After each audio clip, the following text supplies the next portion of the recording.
Hi everyone, I'm Suzanne with DaCosta Health. Well, I've been invited to come and share with you some nuggets on rest. Today I believe is day 4 and this is really exciting. So we are going to talk today about rest. Didn't I already say that? Yeah, I know. Well, and I'm really super excited about this. Hopefully I don't talk too much. Okay, so anyway, rest is very important. It is a physical act in which the body repairs itself at night, especially. Although siestas are really good, and if I remember, we'll go back to that. But rest is something that your body needs to do in order to rejuvenate, especially after a long day of work, school, brain work, or physical labor. Your body needs to take a break. So some of the main reasons why rest is important is because physically, actually, it helps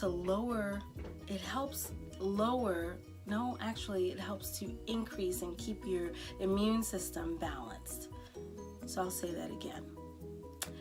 Some of the physical effects of the lack of sleep or the lack of rest is that it lowers your immune system.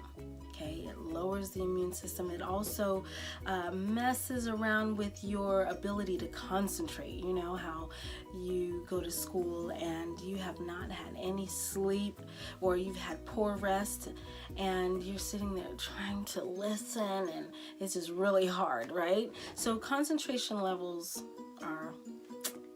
So also our mood changes. It affects our mood. So when you have lack of rest, then you tend to have quicker tempers, your attitude is poor, you make poor choices, because you tend to not be able to think straight. Your head is just foggy. So and you become even more just impatient. You're not as patient as you normally would be had you had a good night's rest.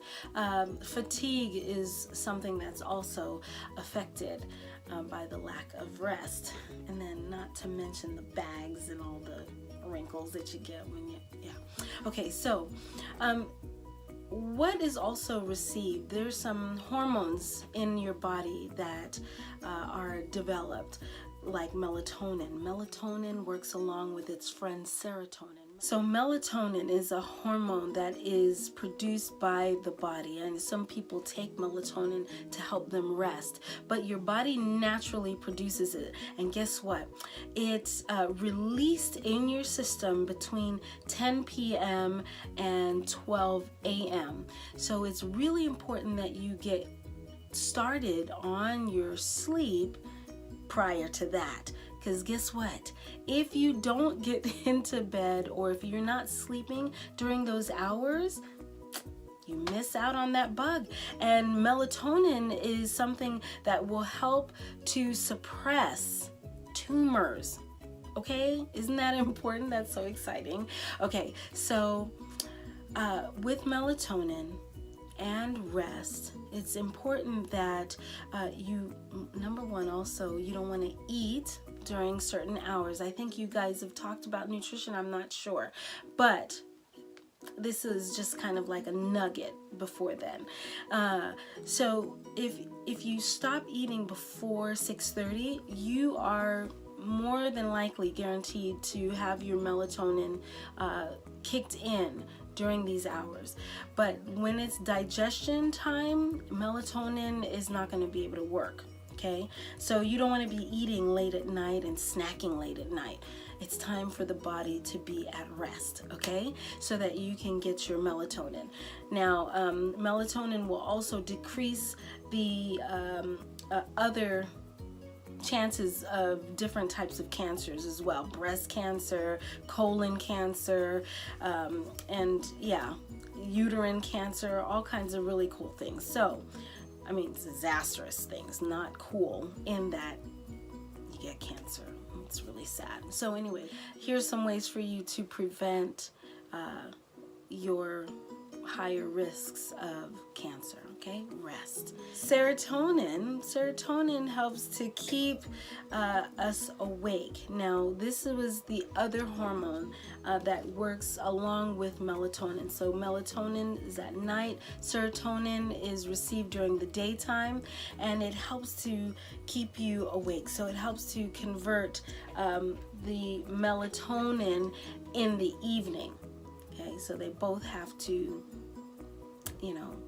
dance together. Now, cortisol is also really important in this twofold action, as it is released at night when we're awake. Okay, I know it sounds a little confusing, but I'm just sharing that these things are really important.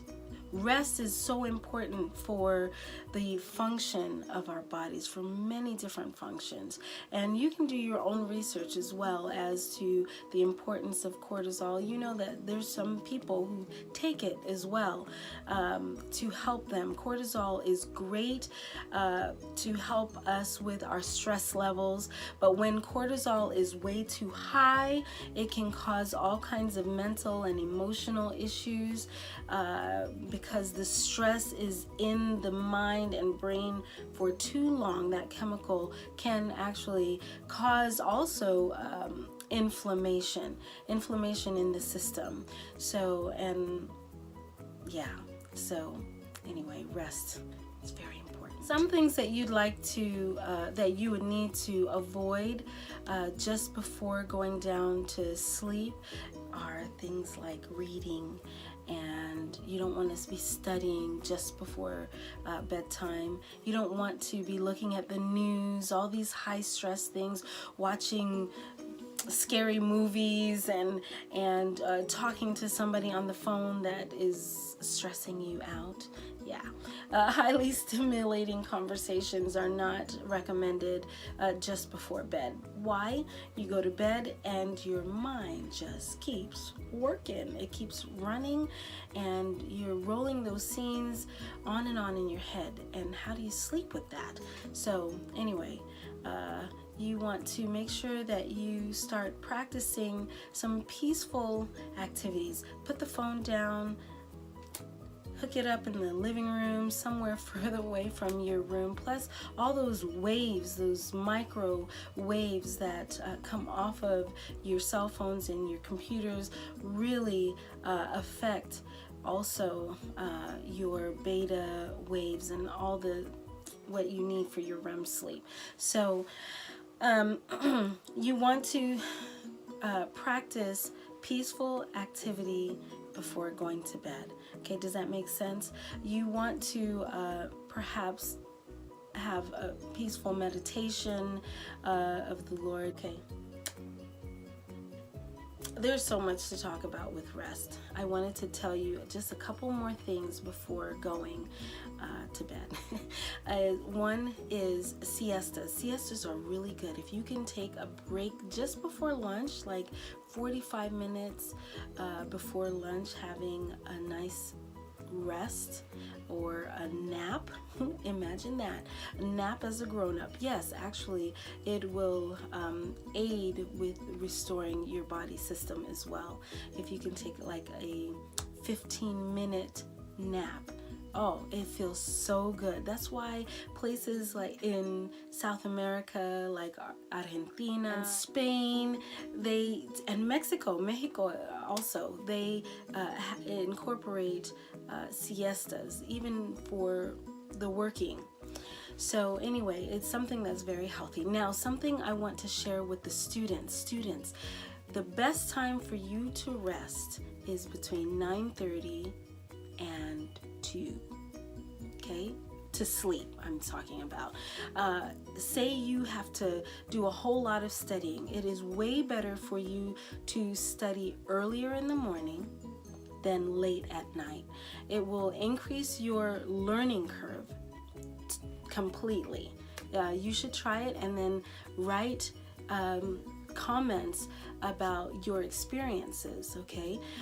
Because truly, I have tried this and it worked tremendously. So anyway, you want to get hours in before midnight, because it's said that every hour before midnight is like 2 hours. So if you go to bed 3 hours before midnight, it's like 6. Okay, so to close, I'd like to share with you an inspired thought. It says, sleep, nature's sweet restorer, invigorates the weary body and prepares it for the next day's duty. And that is taken from Counsels on Health, page 147. How many of us would like to be successful the next day, especially if we didn't have that great of a day today? So I hope all of you can find this useful and helpful, and get good rest tonight. Just start one night at a time. Don't forget to join us here tomorrow, day 5, exercise. They have some fabulous information for you on that one. Bye.